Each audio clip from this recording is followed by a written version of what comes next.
నమస్తే, welcome to Shri media. నేను మీ విష్ణుప్రియ. మన ఓటు మన బాధ్యత అనే కార్యక్రమాన్ని ప్రారంభించాం. ఓటు యొక్క ప్రాధాన్యత తెలుసుకొని ఓటర్లు అందరూ కూడా తమ హక్కును వినియోగించుకొని ఓటుని బాధ్యతగా నిర్వర్తించాలి అనే ఉద్దేశంతోనే ఈ కార్యక్రమాన్ని ప్రారంభించడం జరిగింది. దానిలో భాగంగానే ఓటు యొక్క ప్రాధాన్యత చెప్పడం కోసం అని చెప్పి మేము ముదిగొండ శివప్రసాద్ గారు, ఆయన మంచి వక్త, విద్యావేత్త, రిటైర్డ్ ప్రొఫెసర్, ఒకటి కాదు ఎన్నో విషయాల పట్ల అవగాహన ఉన్నటువంటి ఓ మహా మేధావితో మీ ముందుకొచ్చాం. అలాంటి మేధావుల ద్వారా అయినా కూడా ఓటు ప్రాధాన్యత తెలుసుకుంటే మీరు ఓటు వేయడానికి ముందుకు వస్తారు అనే సదుద్దేశంతో దీన్ని మొదలుపెట్టాం.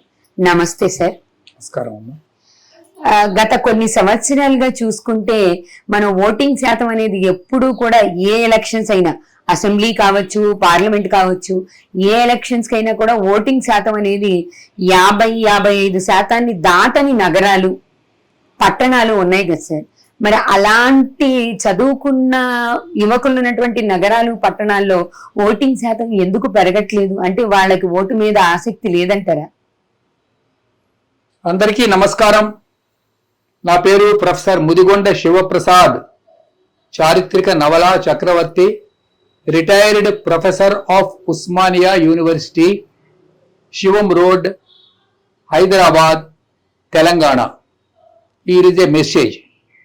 ఈ ఛానల్ ద్వారా మీకు చాలా ముఖ్యమైన ఒక సందేశాన్ని అందజేస్తూ ఉన్నాను. అదేమిటంటే, ఈసారి మనకి 13 మే 2024 సోమవారం నాడు ఎన్నికలు వచ్చినాయి. తెలంగాణకు సంబంధించినంత వరకు 17 పార్లమెంటు స్థానాలు, సీమాంధ్రకు సంబంధించినంత వరకు 175 అసెంబ్లీ స్థానాలు ప్లస్ 24 పార్లమెంటు స్థానాలు, మొత్తానికి కలిపి ఒకేసారి ఎన్నికలు రావటం అన్నటువంటిది జరిగింది.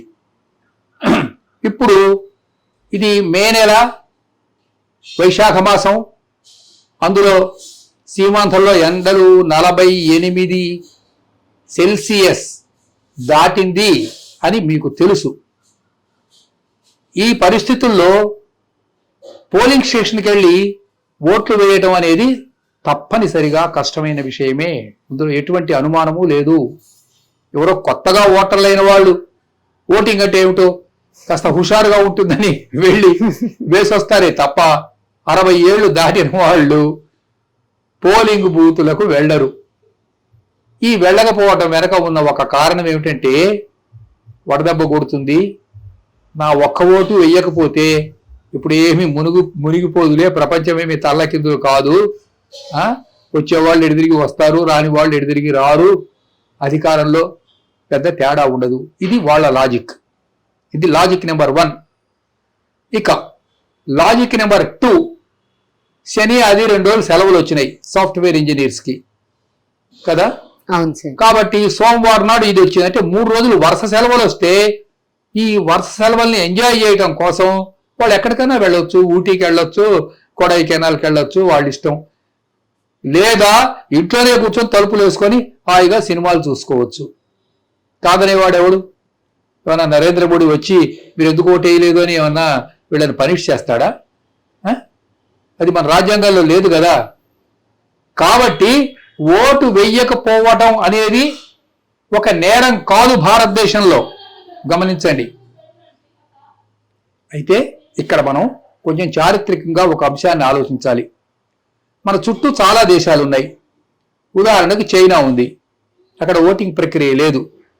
అక్కడ ఊరికే నామకార్థం, నామినేషనే తప్ప ఎలక్షన్ ఉండదు, ఒకటి సెలక్షనే ఉంటుంది.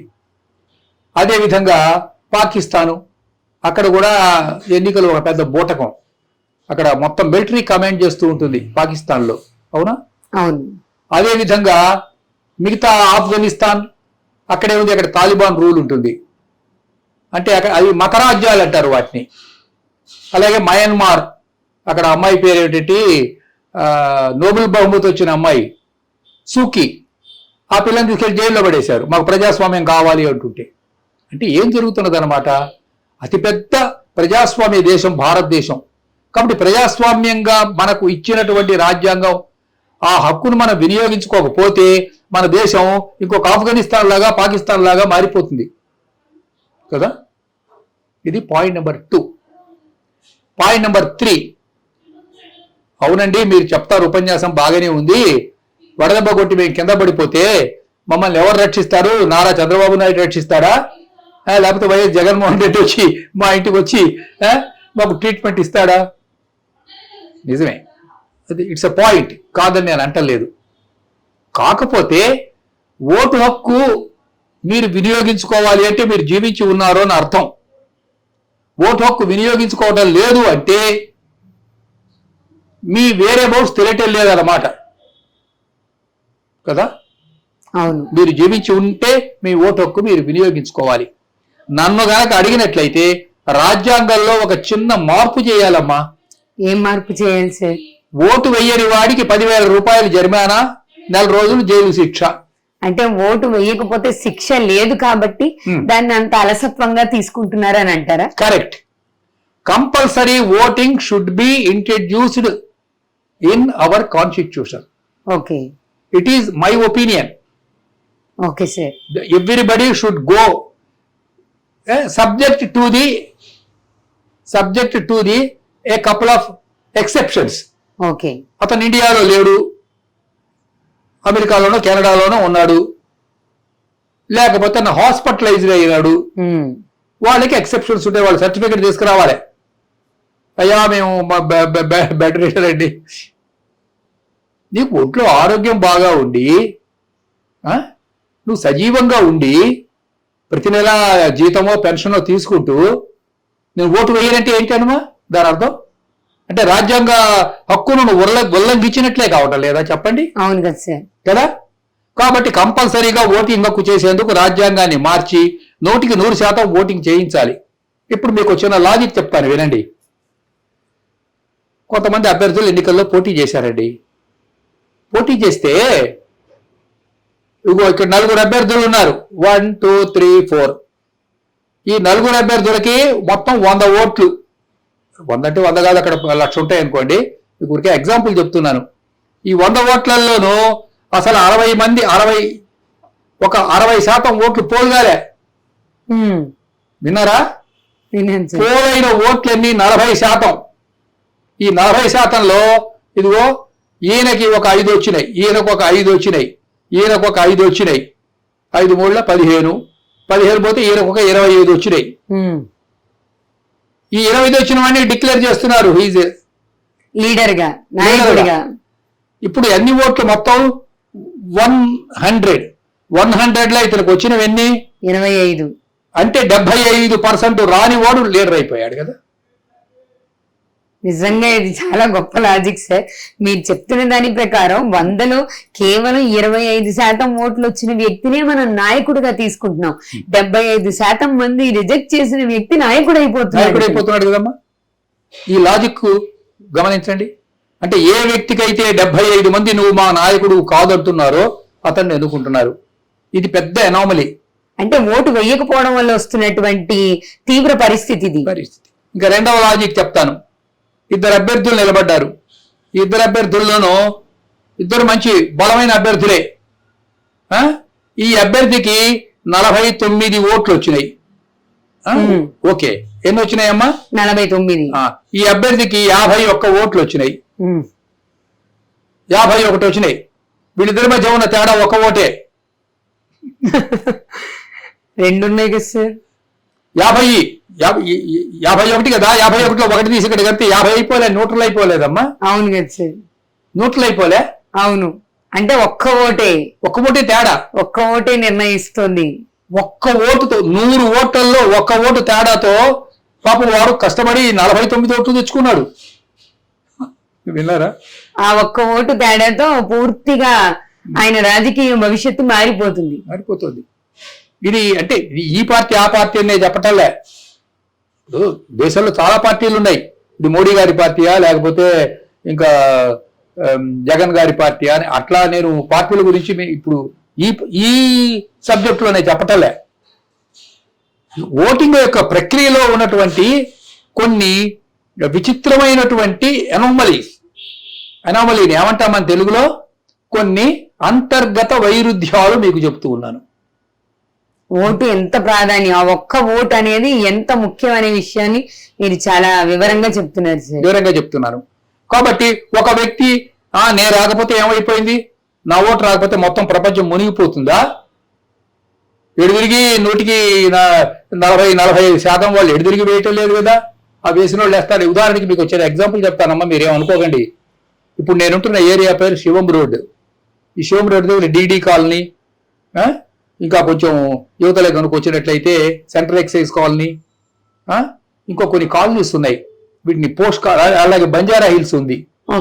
బంజారా హిల్స్, వాటిని ఏమంటారు, జూబిలీ హిల్స్.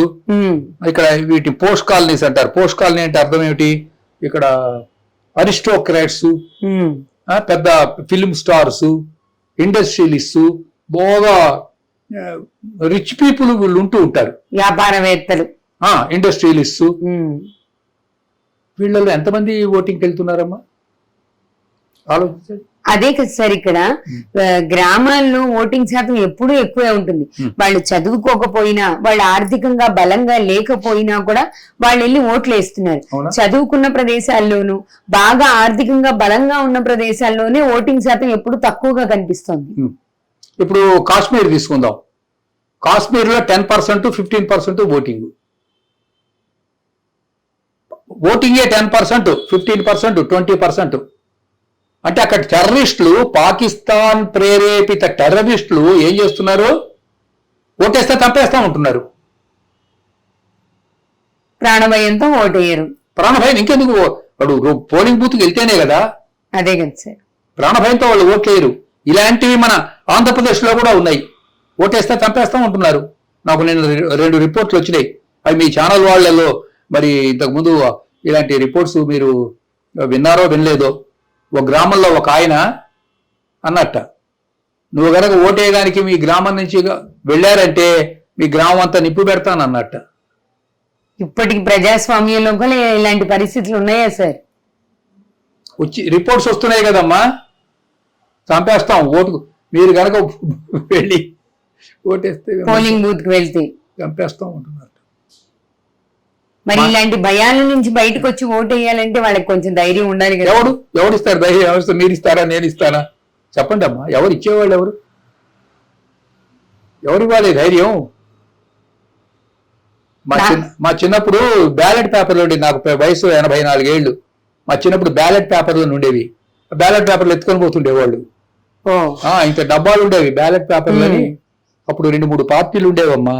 ఒక పార్టీ ఏమో కాంగ్రెస్ పార్టీ, దాని మీద జోడెద్దుల బొమ్మ ఉండేది. ఇప్పుడు చెప్తే 1950 ఫస్ట్ ఎలక్షన్స్, జోడెద్దుల బొమ్మ ఉండేది దాని మీద. అది ఒక బాక్స్ అన్నమాట. ఆ బాక్స్ పక్కనే మళ్ళీ ఇంకో బాక్స్ ఉంటుంది. ఈ బాక్స్ మీద కంకి కొడవలి బొమ్మ ఉంటుంది. ఇది కమ్యూనిస్టుల సింబల్ పార్టీ. ఈ ఓటు ఇస్తారు. ఈ ఓటు ఇస్తే ఏం చేయాలి, తీసుకెళ్లి మనకి ఏ పార్టీ ఇష్టమైతే అందులో బ్యాలెట్ బాక్స్ లో వెయ్యాలి. ఇప్పుడంటే ఈ బటన్ నొక్కే సిస్టమ్ వచ్చింది. మీరు ఈ కంకి కొడవల పార్టీకి బాగా ఎక్కువ ఓట్లు బాగా బరువుగా పడ్డాయి అనుకోండి, సాయంత్రం 4 గంటలకు ఎవడో వస్తాడు ఒకడు, లోపలికి వచ్చి ఆ బాక్స్ సంకలో పెట్టుకొని పారిపోతాడు. ఓహో, పోను ఇలాంటివి కూడా జరిగేవా సార్? అట్లా ఇలాంటివి జరగడం నేను నా కళ్ళతో చూచాను. ఆ డబ్బాలు ఎత్తుకొని పోవటం కళ్ళతో నేను చూచాను 1952 ఎలక్షన్స్ లో. మీకు ఇంకో మంచి తమాషా విషయం చెప్తాను, వింటారా? చెప్పండి సార్. అంటే ఇప్పుడు మాట కాదు, అప్పటి మాట చెప్పంటారా? చెప్పండి సార్. మీ పాటకు మీ శ్రోతలు ఏమన్నా అనుకుంటారేమో. పర్లేదు చెప్పండి. పర్వాలేదా?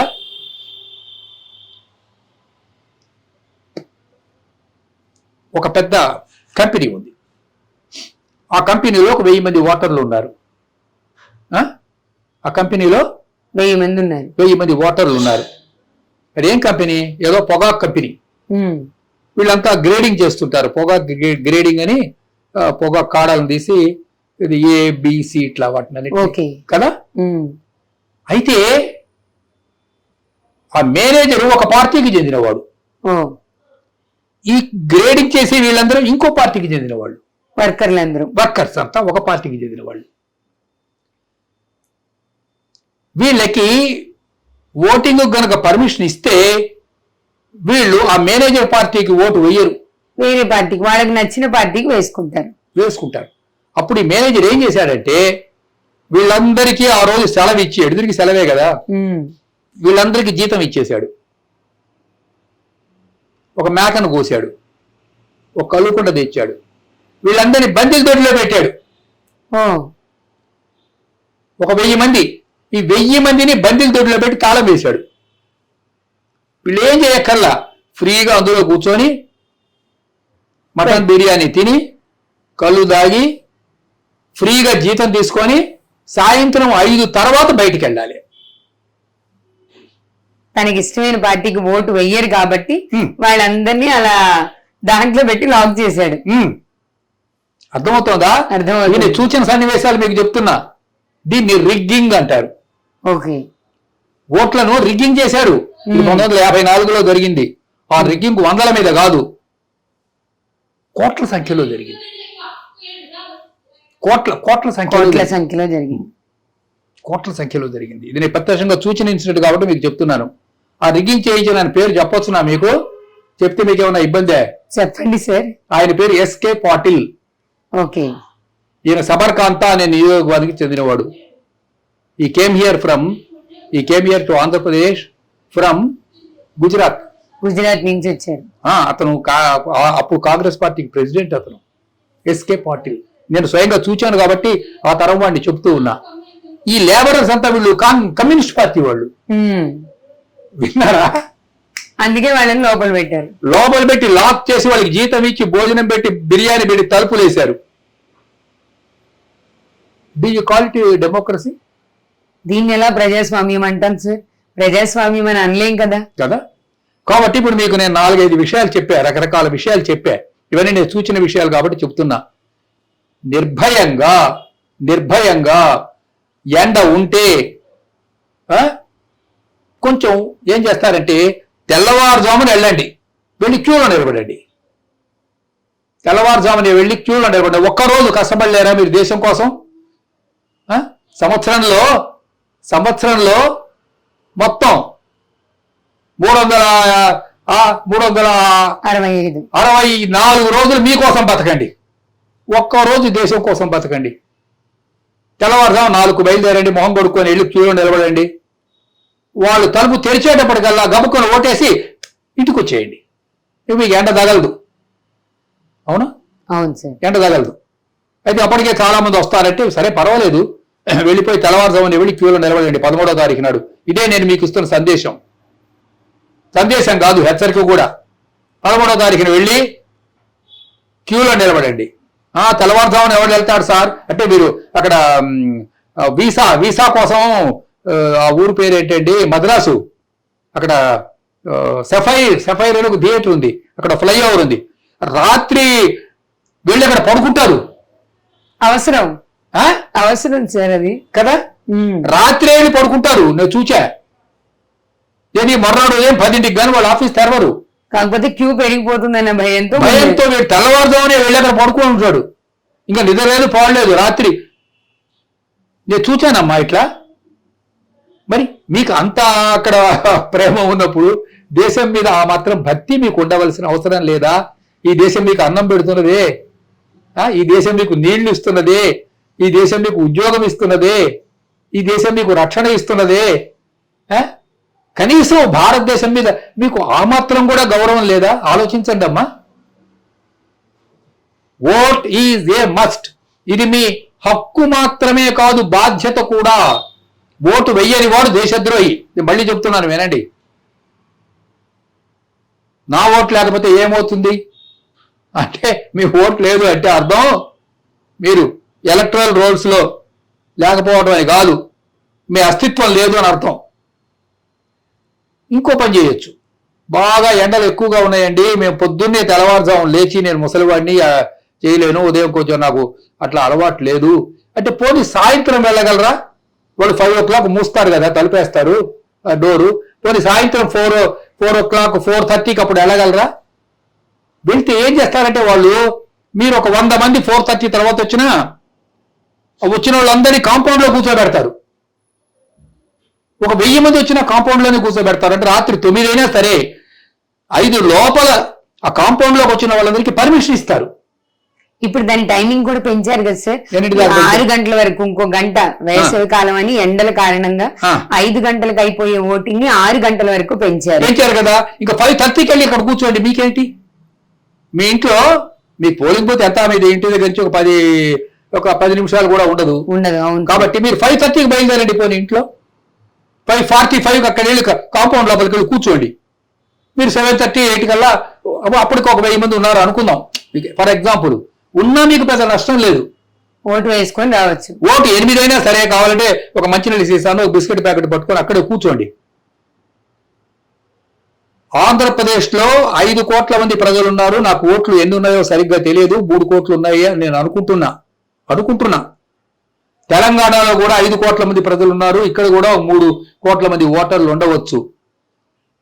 99% ఎవడన్నా ఒక్కడు హాస్పిటల్లో ఉన్నవాడో లేకపోతే అమెరికాలో ఉన్నవాడో వదిలేసేస్తే అందరూ వెళ్లి తెల్లవారుజామున క్యూలో కూర్చోండి. ఇదే నేను మీకు ఇస్తున్నటువంటి సందేశం.